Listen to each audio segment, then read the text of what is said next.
Wakil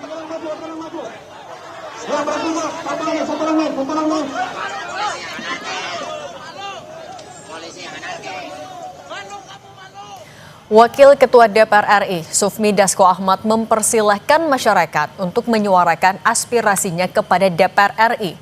Menurut Dasko, pihaknya menghormati hak yang dimiliki masyarakat untuk berkumpul untuk menyatakan pendapat, asalkan dapat disampaikan secara tertib. Dasko bilang, apa yang disampaikan massa akan menjadi bahan introspeksi bagi DPR RI.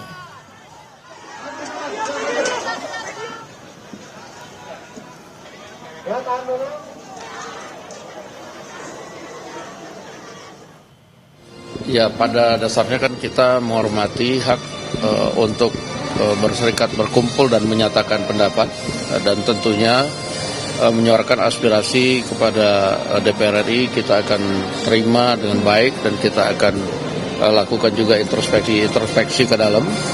Namun kami himbau kepada para yang masyarakat maupun adik-adik yang menunjukkan aspirasi ke DPR agar tertib dan melalui aturan yang berlaku. Kita menuju sekitaran DPR RI bersama jurnalis Kompas TV Niko Anggriawan dan juru kamera Veriska Immanuel. Ada juga jurnalis Kompas TV Ariel Wiranata dan juru kamera Gahniar Febrian. Kita ke Niko dulu. Niko, Anda posisinya ada di mana tepatnya dan situasi terkini seperti apa? Dan juga saudara, situasi terkini tepatnya di belakang gedung DPR, tepatnya di gerbang Pancasila atau di Jalan Gelora dari arah Tentara Pelajar menuju kawasan Senayan, Jakarta ini sudah terpantau kondusif. Ada beberapa mahasiswa tadi terdiri dari mahasiswa dari Universitas Indraprasta yang beberapa waktu lalu sudah menyampaikan aspirasinya dan saat ini mereka sudah kembali ke kampusnya masing-masing.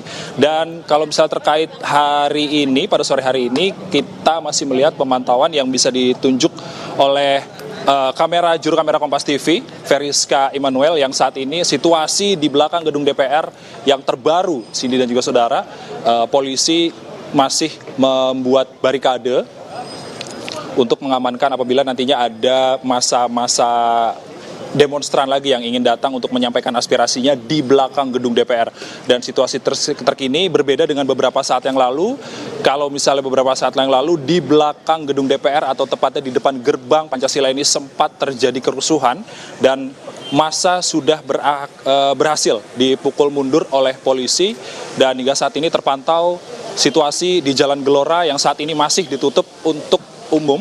Ini sudah terpantau kondusif dan tidak terlihat adanya kerusuhan yang terjadi. Berbeda dengan beberapa saat yang lalu di sini beberapa motor ini lalu ada aksi pelemparan batu dan juga pelontaran gas air mata oleh pihak kepolisian untuk buat situasi kembali kondusif beberapa saat lalu. Dan ada pun tuntutan dari elemen masyarakat, baik itu dari mahasiswa, dari ojek online, lalu ada partai buruh yang tadi sempat kita terpantau. Ini ada demo menuntut pembubaran DPR, lalu ada menolak kenaikan gaji dan pemberian tunjangan rumah senilai 50 juta untuk DPR, lalu ada beberapa penolakan rancangan undang-undang seperti RUU TNI, RUU KUHP, dan hingga RUU penyiaran, dan juga penolakan kenaikan pajak bumi dan bangunan yang kita ketahui beberapa akhir ini menjadi perbincangan. Beberapa daerah ini menaikkan harga atau tarif pajak bumi dan bangunan hingga 250%. Itu tadi yang menjadi highlight atau yang menjadi garis besar demo yang digelar oleh beberapa elemen masyarakat pada hari ini. Dan juga terkait dengan polisi, pengamanan ini dari pihak polisi atau pihak aparat keamanan juga telah mengerahkan sekitar 1.250 personel untuk mengamankan kawasan gedung DPR dan juga sekitarnya dari massa yang menyampaikan aspirasinya pada sore hari ini. Dan beberapa jalan juga dialihkan, dan juga saudara, terutama selain dari Jalan Gelora yang saat ini sudah kembali kondusif, namun ada Jalan Tentara Pelajar yang tadi sempat tersendat, lalu kemudian di daerah Selipi dan juga Ben Hill. Ini tentunya kita mengimbau masyarakat untuk menghindari jalan-jalan tersebut untuk sementara waktu karena aktivitas penyampaian dari aspirasi dari masyarakat ini masih terus berlangsung. Dan terkait dengan salah satu tuntutan yang menarik ini, Cindy dan juga saudara, adalah penambahan tunjangan perumahan dari anggota DPR RI yang mencapai 50 juta per bulan. Dan ini kata mahasiswa tadi yang sempat berorasi, ini menjadi ironi di tengah efisiensi anggaran. Lalu kita mengingat bahwa pendapatan dari atau gaji dari wakil rakyat sendiri ini sudah sangat besar dan sangat cukup, bahkan di atas rata-rata pendapatan masyarakat.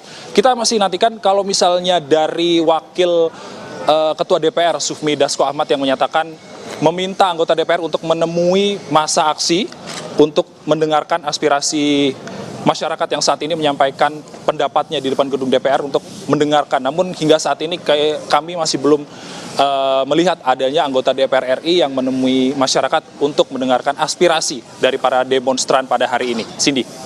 Oke, kalau di titik Niko di gerbang Pancasila sudah mulai kondusif. Kalau Eril, Anda titiknya ada di mana spesifiknya? Dan sudah adakah anggota DPR yang menemui massa di sana? Kondisinya sudah seperti apa? Di sini memang saat ini saya berada di dalam DPR RI yang dimana sebelumnya juga dari Wakil Ketua DPR RI dari Sufmi Dasko mengatakan bahwa ia menghormati segala aspirasi ataupun berkumpul menyampaikan pendapat yang dilakukan oleh massa pada hari ini, namun ia menghimbau untuk tetap menjaga ketertiban untuk keselamatan dan kenyamanan baik dari masyarakat sekitar. Dan selain itu juga ia mengatakan bahwa dengan adanya aksi ataupun demo pada hari ini yang dimana tuntutan tersebut tertuju pada utamanya adalah tunjangan DPR RI yang sebelumnya yang dikatakan ini cukup fantastis, yang dimana tertuju pada satu sorotan yaitu adalah terkait dengan tunjangan rumah DPR RI yang dikatakan menyentuh hingga 50 juta rupiah untuk anggarannya. Dan dalam hal ini juga dikatakan dari Sufmi Dasko nantinya dari DPR RI akan melakukan introspeksi diri. Tentunya hal ini nantinya akan ia pelajari ke depannya terkait dengan introspeksi yang disampaikan dari tuntutan tersebut. Dan selain itu juga bahwa dikatakan bahwa nantinya dari DPR RI diminta untuk menemui dari perwakilan masyarakat untuk melakukan diskusi. Namun memang hingga saat ini masih belum dapat dipastikan apakah siapa yang akan menemui terkait dengan masa aksi pada hari ini. Cindy. Oke. Sufmi Dasko juga tadi bilang sudah mendelegasikan tugas menemui massa kepada anggota yang ada di sana. Artinya belum ada kepastian siapa yang akan ke sana ataupun juga apakah akan mengajak massa yang masuk ke dalam. Belum ada itu. Ya, sini memang hingga saat ini kami masih belum mengetahui terkait dengan siapa yang akan didelegasikan oleh Sufmi Dasko terkait dengan menemui massa. Namun memang dikatakan sebelumnya ia meminta kepada perwakilan DPR RI untuk menemui massa karena ini merupakan sebagai bentuk aspirasi yang diajukan kepada DPR RI terkait dengan beberapa tuntutan yang salah satunya adalah tunjangan DPR RI yang cukup fantastis. Dan dalam hal ini juga ia menanggapi terkait menghormati seluruh aspirasi yang diberikan masyarakat pada hari ini. Namun tetap ia menghimbau kepada masyarakat untuk tetap menjaga ketertiban dan kenyamanan bagi masyarakat sekitar ketika ingin mengajukan aspirasi atau menyampaikan pendapat kepada DPR RI. Cindy. Baik, terima kasih jurnalis Kompas TV Ariel Wiranata dan juru kamera Gahniar. Sebelumnya juga ada jurnalis Kompas TV Niko Anggriawan dan Feriska Immanuel. Tetap berhati-hati rekan-rekan.